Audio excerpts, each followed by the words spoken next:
Hi, everybody. Welcome to Screen Less, Play More. I am Cynthia, the founder of screenlessplaymore.com. And today I am talking to Deb Lawrence, who is the president of the International Play Association USA. The International Play Association USA is a non-governmental organization providing advocacy for the promotion of play opportunities. Welcome, Deb. Thanks so much. So nice to be here. Thank you.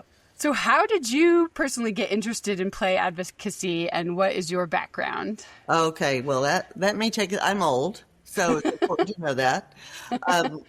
I played outside. I had the mom who was a stay-at-home mom who was a wonderful mom. Mm-hmm. And I had a wonderful dad, but who said after breakfast, time to go outside and play. Okay. And I went outside and played. We had 5 acres in South Texas, where in the summers it was 104 with 100% humidity, if you were lucky. And so out I went. And at lunchtime, Mom put my paper sack on the back porch. Oh, wow. And if she was serious about this. Very serious. And if I got thirsty, I drank out of the garden hose. Okay. And probably about 4:30 or 5, she said, "Time to come in." Wow. Do you have siblings? Were you playing with siblings? No. Just you? I was the youngest. Okay. My nearest sibling was 10 years older. Oh, wow. Okay. So I played all day long. From 8 in the morning to 4 or 5 in the afternoon. So you know how to entertain yourself. Absolutely. How to come up with your own games, Absolutely. And you know what that gave you in life. Mm-hmm. And so then, were you a teacher? We went to Germany, and I had just had a baby. Rod was 6 months old. He's my oldest. And in Germany, when you're an American, you cannot work on the German economy. And so I was an officer's wife. So I was really wanting, when I could take Rod with me, to do something else. And so I was invited to be a volunteer in a DOD kindergarten. Okay. And oh my goodness, Rod and I went to kindergarten, and I was like, this is what I want to do. This is it. And so subbing turned into teaching, which turned into directing early care and education programs. And I did that for 13 and a half years. Okay. And I was a child care resource and referral director for 5 counties for 10 years. And then I finished my PhD and went into higher ed. Okay. So that's where I am now. So you know your stuff. You mentioned Germany, which makes me think about what I was going to ask about the UN. The International Play Association's work is guided by Article 31 of the United Nations Convention on the Rights of the Child. So this was in 1959. The United Nations Declaration of the Rights of the Child, Article 7, Paragraph 3. But it states, "The child shall have full opportunity for play and recreation, which should be directed to the same purposes as education. Society and the public authorities shall endeavor to promote the enjoyment of this right." So they're saying play is just as important as education and should be seen as education, really. So why do you think play is so important that the United Nations feels like it is a right?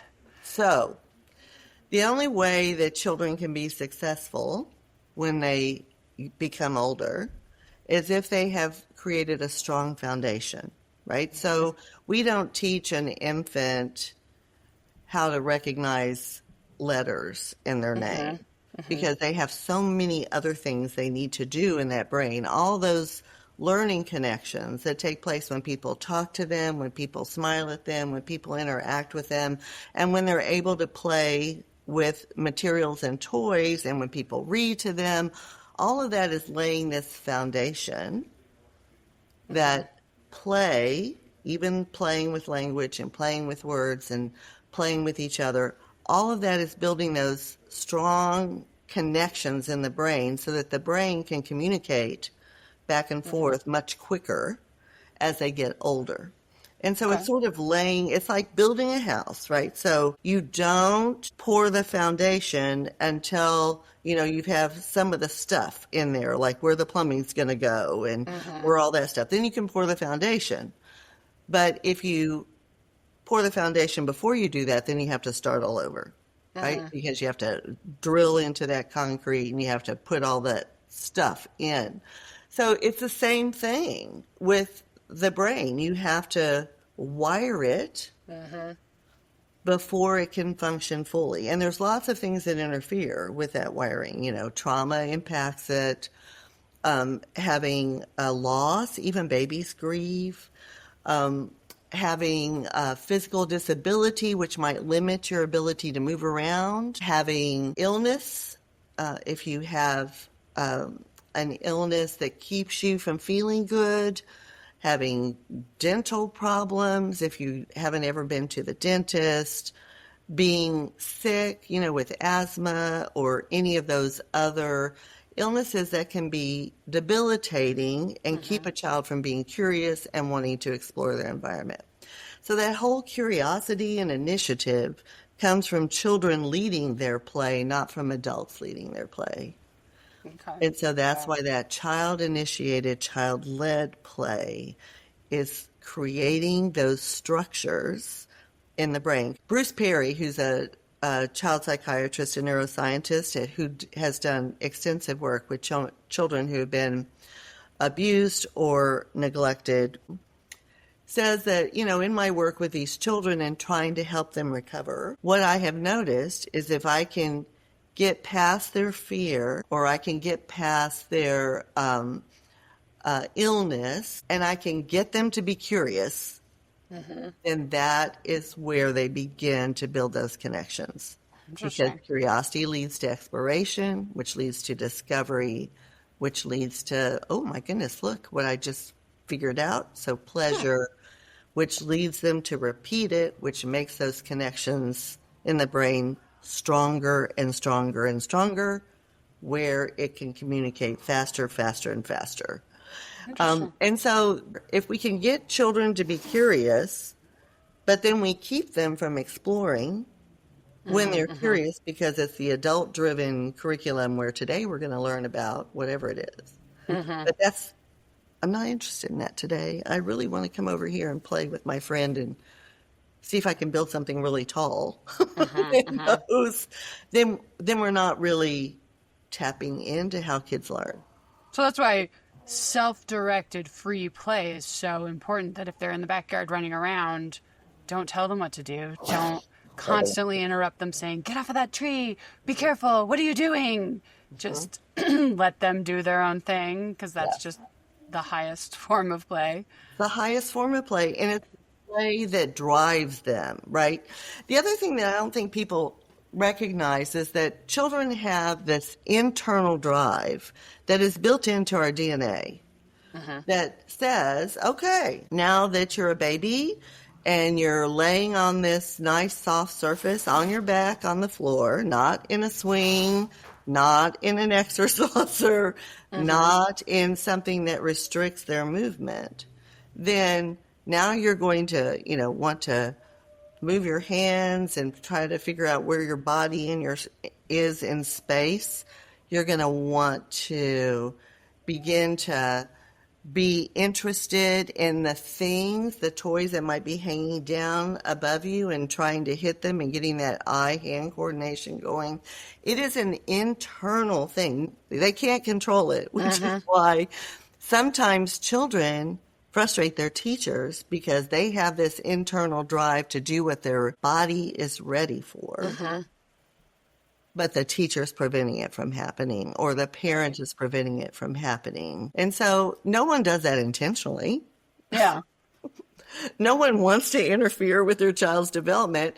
It's just that sometimes we have BEBAs, we call it childhood amnesia. So we can't wait until our baby crawls, or we can't wait until our baby sits up. And so sometimes what we do is try to buy these commercially advertised things that they say will help. And the bimbo seats, Oh, yeah.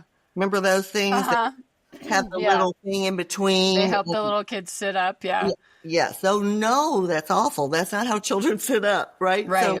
they have to go through the mechanics of sitting up on their own in order to be able to learn. You don't just plop a kid into this, whatever this horrible thing is, and expect them to learn to sit up. I mean, they have to. Right. Yeah. Because then they're not practicing using What? their own muscles. No, Well, I find one of the most fascinating books I've ever read is Balanced and Barefoot by Angela Hanscom.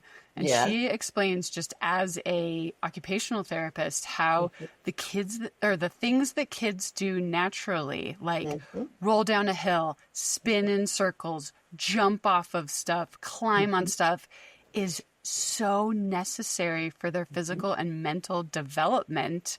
And I just am in awe of how our bodies just know exactly what they need. And she has all these examples of like how it helps them, figure out where they are in space and helps them calibrate their balance and all this stuff. So if we're like, stop doing that, you're going to get dizzy, that's really not helping they them need, because right? their bodies know what they need. And remember Yeah. those little things that we would go on and get so dizzy, right? Merry-go-round, yeah. Go rounds and then you get off and you'd be like, oh, Yeah. it's all helpful.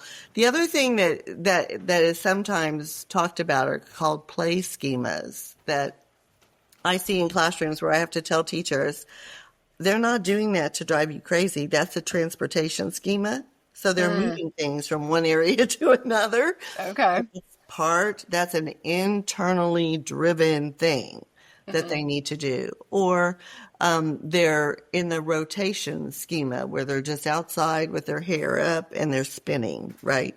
Yeah. And that's the rotation schema. And there's 9 of them. And so sometimes we think they're not doing anything when they're really developing those foundational skills that they need. The website that you guys have, it says the highest, purest form of play is spontaneous, freely chosen, intrinsically motivated, pleasurable, purposeless, and free from conflicts. What does that mean in that statement that play should be free from conflicts? So that is talking about children in countries where they may be exposed to war. Oh, okay. So that conflict piece is there. But it would not apply to working with peers outside and everybody having a conflict and figuring out how to negotiate that conflict. Right, because I was thinking actually that's part of play, right? Is it's kind of good for them to have conflicts and figure out how to navigate those. Okay. Yeah. And That I think makes sense. the saddest part about the UN Convention on the Rights of the Child is 195 countries had input. Only 195 have ratified it. And the U.S. is one of the ones that has not. Oh, man. And there's tons of reasons that they give that are not valid reasons. So since 1959, we failed to ratify it. Well, how do you think society promoted the right to play in 1959? And how do you think it is different or the same now? How do we promote it's certainly not play? the same.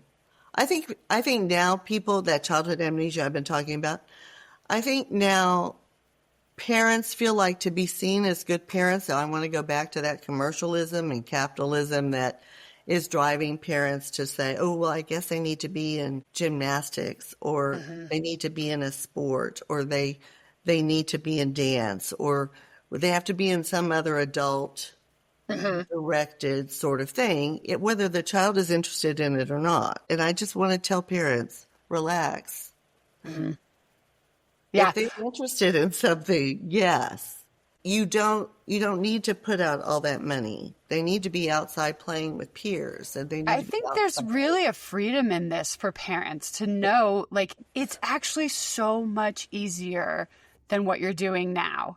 Like I was really starting to get wrapped up in it when my son was like 1, 2, 3 years old, of just, let's go to music class, let's go to t-ball class, let's go to soccer class. And it's so busy and it's so expensive, like you say.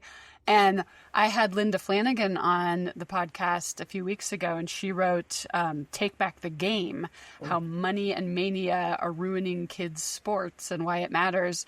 And we had a fantastic conversation about like the kind of sports that parents are in charge of and coaches are in charge of, and how that really, if you get on the right team and you have the right kind of environment and you have the right kind of support, that could be great if you're a little bit older.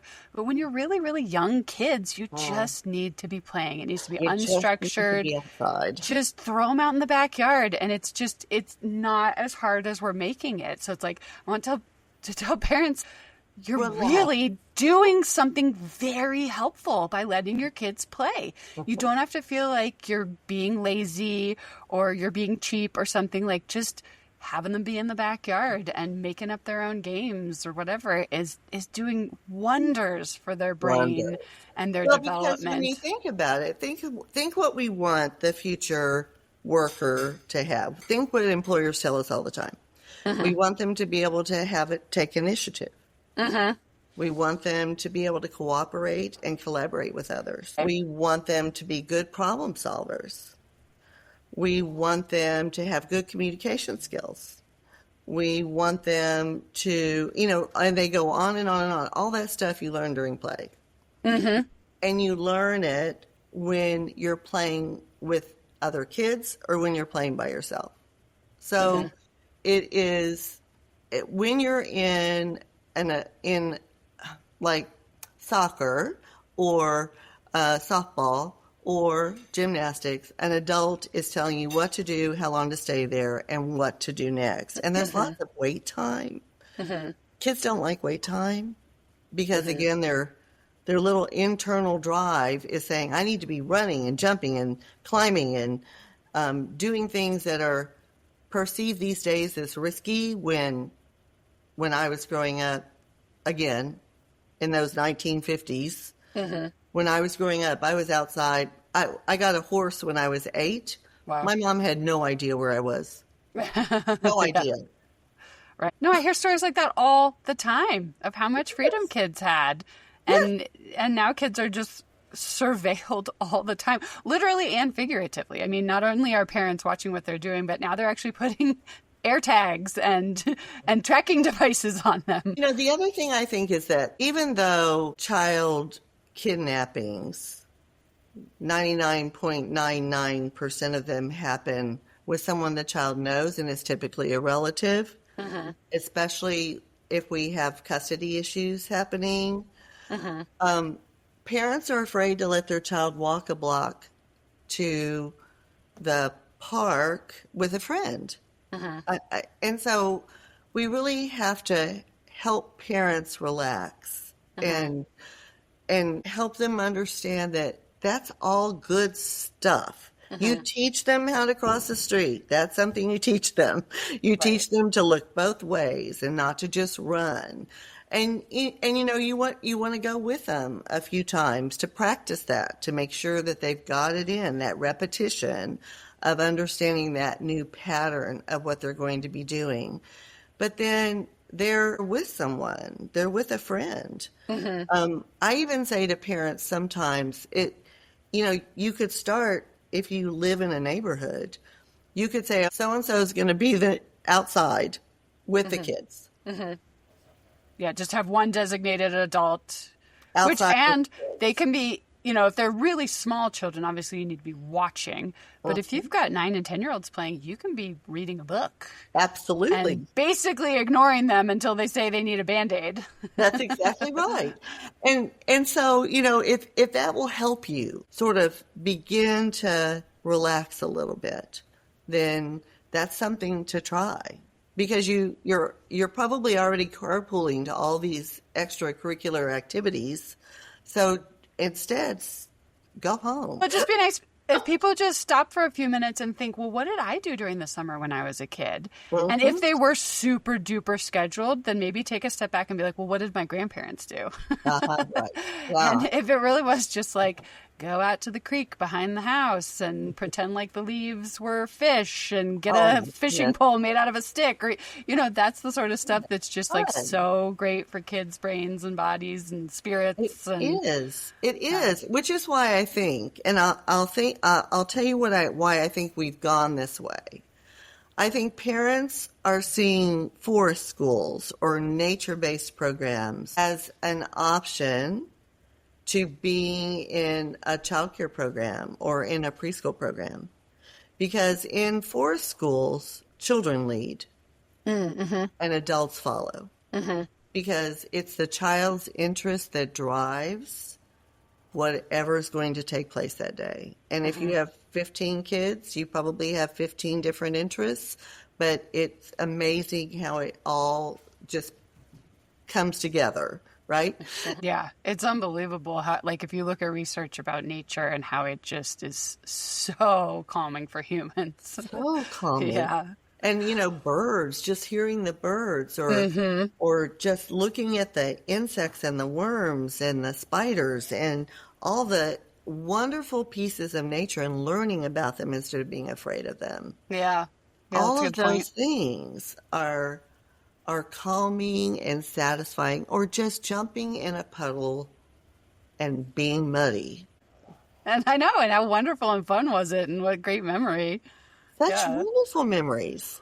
Well, on your website for the International Play Association, you guys have a quiz that parents can take to kind of figure out if their kids are getting enough play. And it doesn't necessarily tell you yes or no at the end of it and make a big deal out of your score. But I think part of the thing is just the very questions that you guys are asking would give parents pause to think, oh, wait a second. Like one of the questions is, on a daily basis, does your child have time to play outside with others, choosing who they play with and what they play? And I think a lot of parents would have to say no, that is not happening, and certainly is not happening on a daily basis. But I think a lot of people would say, but we've got homework, and we've got dance class, and we've got bath time, and we've got dinner, and we've got soccer, and when the heck are they going to do this? And I think part of the thing is just, trying to pare back on some of those things. And great, if you want to do soccer, go for it. But what Linda Flanagan was saying is like, just do it in moderation. Like, you don't need to be on a travel team that has you practicing 5 days a week. You can just really pare it back and do a little bit of sports so that you still do have time for that. Just play, just pure play. But one of the things that does get in the way is homework. What are your thoughts about homework in elementary school? We should have no homework in any grade, anywhere. Okay. They are in school for 6.5 hours a day, being directed by an adult the majority of the day. Some schools don't even have recess because they're trying to improve their test scores, right? So if we could get people to recognize that development is interdependent and interrelated. So if all you're focusing on is the cognitive domain of development, then they're not going to be as efficient in learning, because everything has to work together. They have to have time to talk to each other. They have to have time to work in small groups together.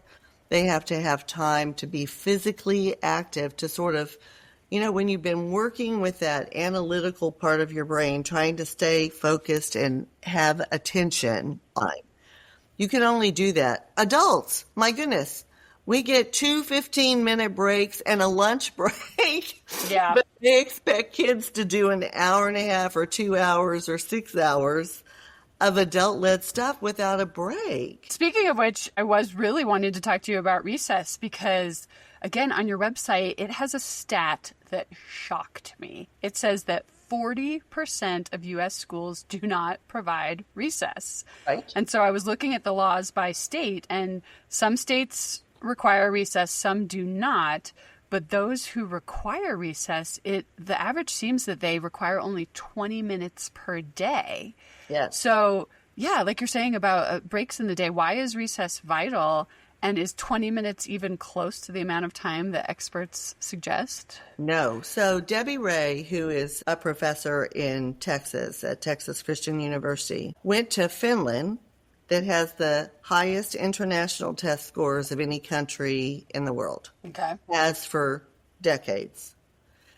And so for every 45 minutes of instruction in classrooms, children have 15 minutes of recess. And the Great. 15 minutes does not start when you line up in the classroom. Okay. The 15 minutes starts when you're on the playground. So every 45 minutes, they get a 15-minute break Okay. of physical activity, which then resets that clock again in their brain. So now I've been able to be active and be creative, and it's my stuff I'm doing out there. And so kids are able to have that break in Finland every 45 minutes, even, through primary, middle, and secondary. Of course, it looks different in middle school. Like they probably have basketball courts and stuff that kids can play on, but it is researched, and it is amazing how they're able to balance that. The other thing in Finland is all the teachers are paid like pediatricians, and they all have to have master's degrees. Wow. And so you have teachers who are able to assess their classroom, not through tests, assess their classroom, see where every child is on all of those domains of development, and then to be able to plan to engage that child based on where they are, not because they're third graders or fourth graders or kindergartners. Lots of times we don't individualize curriculum because our ratios are too high. 25 kindergartners who are walking into a class and into a school maybe for the very first time of having some formal education, who might be 5 years and 3 days old, right? Or almost 6. They're totally different. Totally different. My son started kindergarten the day he turned 5. There you go. Totally different. Yeah. Right? And so anytime you walk into a classroom, because we do them by year versus by development, we do them by chronological year instead of developmental year. You can walk into a classroom and you would have a 2-year age span in development. And so you can't say everybody's going to do this today when not everybody's brain is quite ready yet. But if they don't have that rich play, that pure play that's self-chosen and self-directed, and they get to play for as long as they want, and they can repeat it as often as they want. How many times when your child was little did they want you to read the very same book? Right, yeah. Over and over and over again. Well, and I remember even in 5th grade, my friends and we would just run around the field behind the house and pretend like we were riding dolphins. Yes. And this was at the age of 10, which to me now, kids seem like they've changed, and I really don't think they have changed. It's just that our society has changed, and we think, oh, you're 10. Why are you still playing? But we absolutely loved it. We were riding dolphins. We were in the ocean, and we played it every single recess for goodness knows how many months, and we did not get sick of it. We loved it. No, because you were changing the rules, or people were deciding, I'll be the lead dolphin today, and you're the baby dolphin that we have to protect, or whatever it is. All of this imagination, all of this initiative, all these assignments of roles, that assignment of roles, that cooperative play, is the part that actually builds the executive functions in your brain for self-regulation. And so if children haven't gone through solitary play where they just play by themselves, and that's typically infants and young toddlers, right? And then they move into parallel play where they may be playing by someone but not with someone. And then they move into associative play where maybe they're sharing materials, but they're not coordinating yet. They're not collaborating on what they're going to build. And then they move into cooperative play. And that's where they're assigning roles and they're cooperating. Well, once you get to cooperative play, that's the highest form of play. Mm-hmm. But I might still, as a 5-year-old, want to be solitary today. Mm-hmm. But the phases that they go through are critical to their development.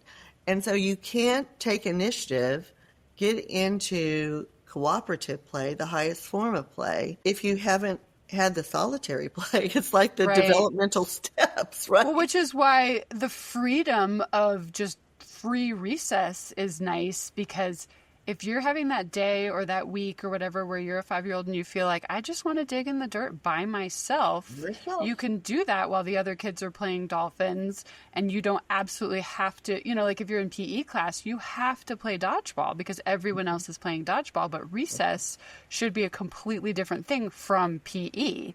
It should be undirected.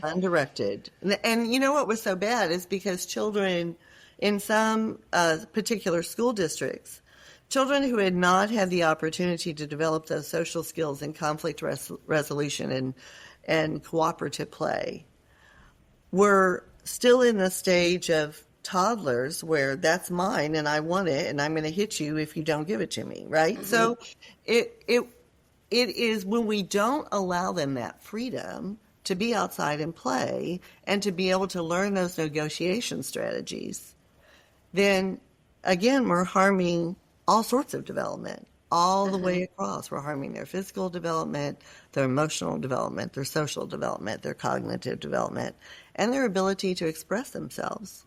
Mm-hmm. So it's a big problem. And so we think we're doing what's best by starting them earlier in academic things. Like, I want you to write your name and hold this pencil when I haven't played with materials enough to make these things strong enough, my pincer muscles strong enough, or to have the coordination to put my pencil down on a piece of paper without breaking the tip of it. Right, yeah. So you're needing to learn, like, playing with clay or being on the jungle gym and like get those hand muscles actually strong first. Yeah. And understanding, like the difference, like different strengths at which you need to hold something and push on something. And that's the thing, like, a lot of schools have banned tag because kids were pushing too hard because they didn't have the experience of play to learn what's the appropriate amount to push or not push. So instead of giving them more play, they just banned tag. They ban it. Yeah. It's a no tolerance thing. Instead of saying, okay, what's the root cause of why kids are doing this? And then how do we ameliorate that? Like, how do we do an intervention that's not 15 minutes of a social emotional curriculum? All you do is let them go outside and play. Right. That is the social emotional. Just let them play. Hello. Again, everybody, it's so much easier than we're making it out to be. It solves everything. It does. And, you might need in the beginning to have adults out there, if they haven't had that experience, to help have the adults not be the disciplinarians, but to go up and say, wow, okay, it looks like you're getting angry. Kids don't know nonverbal cues because they're inside where they're safe, but maybe they're on screens where they're not able to pick up those nonverbal cues of others. And so again, that raises conflict. I told you, I don't, when kids start to do this, some adult needs to be there and say, tell me how you're feeling. Yeah. Tell me what you need to say to so-and-so, right? Yeah, interject when they really need you to. Yeah, because they need that practice. And if they're in the neighborhood, they're getting that practice. The older kids are like, you can't do that. Yeah. Which is another benefit of the mixed age play that you would have just in the neighborhood, is that you might have a 2-year-old with a 10-year-old with an 8-year-old, and the older ones are teaching the younger ones. The younger ones are kind of looking up to the older ones. Yeah. Well, in terms of recess, again, Angela Hanscom, whose company is called Timber Nook, they have those 4 schools like you were talking about. And I heard a podcast with one of the Timber Nook providers that goes into schools, and they had added I think it was like 2 hours of recess in a day that was tacked on to the already hour that they had. So on some days, the kids were getting 3 hours of recess, and it was a private school, but their test scores did not change at all. They didn't go up, but they did not drop. So I think a lot of administrators and people like that would think, oh dear, 3 hours of recess, everything's going to go into the toilet in terms of test scores. And they did not budge. They stayed exactly the same. And yet the kids got 3 hours of recess and learned so many of these like intangibles. And so what do you think parents can do if they're at one of those schools that does not have recess? Oh, parents, you have power. Yeah, what should they do? So there are many states that have recess laws. California is getting ready to pass one. The issue is that there's no consistent approach state by state, right? So this state might say, yes, we passed a recess law, but there's no enforcement. So the governor signed it, legislation passed it, but there's no enforcement. And so even in those states where recess law has been passed, the 15 minutes or 20 minutes of recess that you're bringing up might start as they're lining up in the classroom. Oh, wow. And so the 5 minutes it takes to get to the playground, now we're at 15 minutes, and then the teacher says, okay, so that means 10 minutes outside because it'll take us a few minutes to line up, and then 5 minutes back to the classroom. And so there's no enforcement that way. In some schools, even though they have the recess law, one of the disciplinary measures is to keep kids in from recess. Yeah. Because they didn't finish their work. And those are the kids that need the recess the most, right? Because they need a break. And so it's a dilemma, and parents are the only ones that can identify what is best for their child, and they need to go straight to the school board. And there's tons of research on our website, tons of research, and especially in the white paper. So if you go to IPAUSA.org, and then you do /white paper, all one word, you'll come up with 57 articles in 8 categories. Okay. So it's the parents' right to advocate for their children. And if you get other parents together and you all go to the school board, I promise you something will happen. The one thing that I always tell people, No Child Left Behind, where we really got into this push-down academic nightmare that we're in, where 3-year-olds are trying to hold a pencil, was passed in 2000 and implemented in 2001. It is 2025. It is 24 years later, and our test scores are still bad. Really? Yeah, let's try something different. Yes. Yeah. Let's try something different. And the other thing that has impacted that, and I love that you brought up the private school where children have those 3 hours some days of recess outside in nature. What we found, even in the schools that were doing really well, right, in No Child Left Behind, they were in upper income school districts. They had a lot of support underneath. These kids weren't hungry. They went to the doctor. They went to the dentist. When you go into a school in an underserved community where families are struggling, those schools lost funding because they weren't meeting the test scores, and those are the schools that needed that the most. Yeah. And it's just been a backward way of looking at it. I'm hoping that local sort of advocacy will not only improve recess and maybe even improve children's access to formal programs that allow kindergartners to have dramatic. Do you remember going to kindergarten? Dramatic play was there, blocks was there, creative art was there. You had science. You had an area where you could cook. You had a sensory table. None of that is in kindergartens anymore. Well, now my son just went to kindergarten 2 years ago, and he was given a Chromebook. Yeah. So, which actually leads me to Screen. IPA has a screen-free week. We What could you do. tell us about that? So, Screen Free Week started at the Campaign for a Commercial-Free Childhood Okay. a long time ago. And then the Campaign for a Commercial-Free Childhood changed its name to Fair Play. Okay. And then Fair Play held it for 10 years. IPA USA wrote to take over Screen Free Week. And so we got it, and we're so excited. So this last May was the first Great. Screen Free Week, and we had a great response. And it's worldwide. I don't care when you do it. You could do Screen Free Week anytime you want. Mm-hmm. We just have the first full week of May as what has been habitually for 10 years, Screen Free Week, so people know and can get on board. But, you know, even with Screen Free Week, it could be Screen Free every Friday, Screen Free at time, Screen Free anytime, right? In our house, we do screen-free Sunday. And Yeah. every Sunday, we do not do screens until 5 p.m.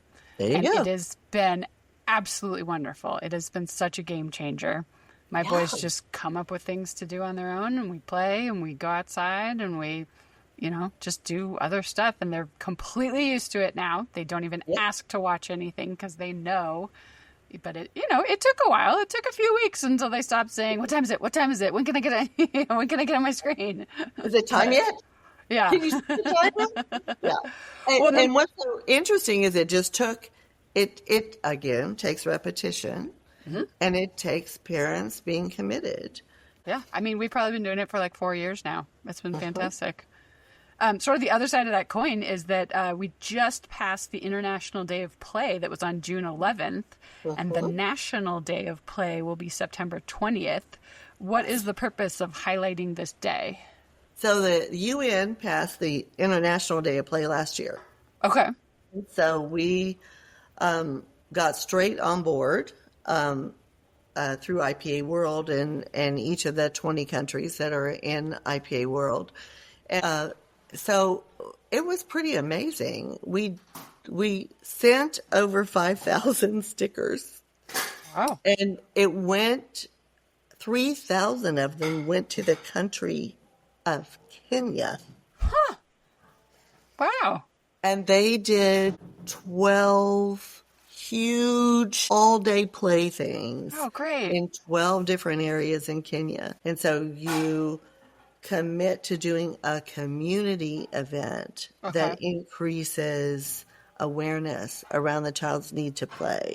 Okay. And again, they have activities that children can choose, but no one has to do any of it, right? Okay. So we sort of set it up to give parents and the community ideas on how you can promote play in your neighborhood. So Well, I was going to say, how can people get involved with IPA? They can become a member. they can become a member. It's like $50 a year. You're going to pay in British pounds because it's a worldwide organization. But it's like $50 a year. But then as a member, then you get discounts to, like, for example, our play conference is in Louisville, Kentucky in October. Okay. And it'll be a fabulous conference, all on play and the importance of the child's right to play. But there's people that are coming to talk about language development through play, and people who are coming to talk about nature and the importance of nature in children having access to nature and play. And so we just approved 65 presentations. Wow. That will be over 2 days. And then we have tours that we go on. So the tours on Saturday are to programs who incorporate child-initiated play within their programs. We're going to forest schools. Cool. We're going to neighboring schools, but we're also going to parks that have created a culture of play. Well, my last question that I always ask everybody, which is my favorite question, is if you could share a memory of when you were a kid and you got to do something by yourself without adults. I mean, it sounds like you did a ton of playing on your own, but can you remember a certain time that you thought, oh, wow, I'm getting to do this all by myself. There's no parents around. There's no adults around.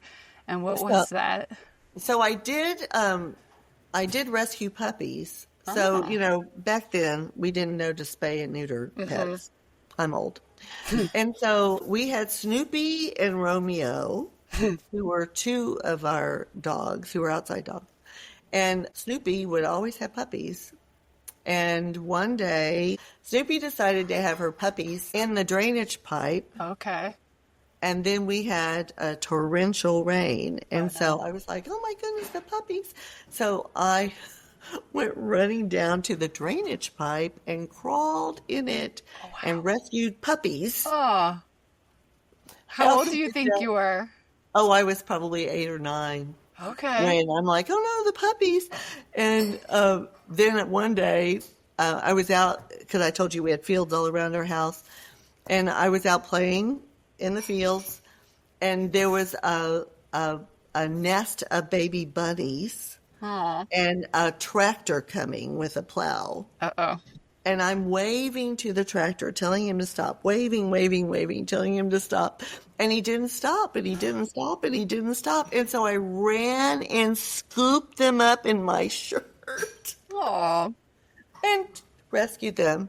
Aww. And the tractor went right by me. I was like, come on. Oh, man. Wow, but you probably felt pretty important. And I felt like I saved the bunnies. Well, you're literally saving lives. Yeah, so those are the things my mom didn't know I did until I told her later. Oh, fun. That's so much fun. Great. Thank you for sharing, and thank you so much for all this information. And, I hope people can go to the IPA website. Let's see, you said IPAUSA.org. Uh-huh. Because yes, you can become a member, but it also has just lots of great resources Tons of stuff. Yeah, information about play. It's got that quiz that people can take to kind of check to see, are my kids getting enough play? It just kind of gives you a few little nudges and reminders of what would be a good amount of play in a kid's And there's day. lots of good stuff in there about recess, too. Oh, yes, so absolutely. You'll see lots of good stuff in there about recess, so...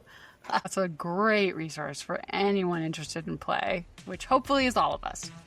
Me too. Hopefully all of us. Thank you so much, Deb. Thank you so much. This has been so much fun. Oh. To everybody out there, just keep on playing and let your children play too.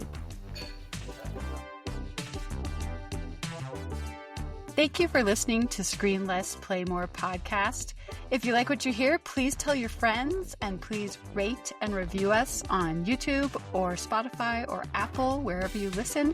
That really helps other people find us and helps us get the word out. A special thanks to WJD, who does all of our IT, and Neil Penninger, who composed our theme music. Please also check out screenlessplaymore.com for research about kids and tech, some ideas on getting kids outside playing and away from screens, book recommendations, and so much more.